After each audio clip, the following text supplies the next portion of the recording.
लोकांच्या कधीच विरोधात नाही, त्या झोपड्यामध्ये राहते म्हणून त्याचा विरोधात आहे. आम्हाला त्रास होतोय. आगे बढ़ो, हम तुम्हारे साथ हैं, संजय के साथ आगे बढ़ो, हम तुम्हारे साथ हैं, संजय के साथ आगे बढ़ो, हम तुम्हारे साथ हैं, संजय के साथ आगे बढ़ो. हम तुम्हारे साथ हैं. नवी मुंबईतील कोपरीमधील नागरिकांनी झोपडपट्टीच्या विरोधात रस्त्यावर आंदोलन केले. हे आंदोलन सुरू असताना या ठिकाणाहून वनमंत्री गणेश नाईक यांचा ताफा जात असताना आंदोलकांनी जोरदार घोषणाबाजी केल्यानंतर गणेश नाईक यांनी ताफा थांबवून आंदोलकांची भेट घेतली. आंदोलकांशी चर्चा करून पुढील कारवाई करण्याचे आश्वासन देऊन गणेश नाईक रवाना झाले.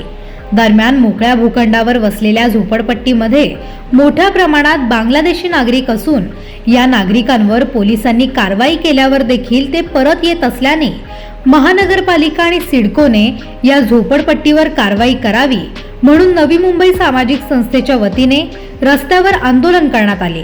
ही सारी कैफियत वनमंत्री गणेश नाईक यांच्या जवळ कथन करण्यात आली आहे.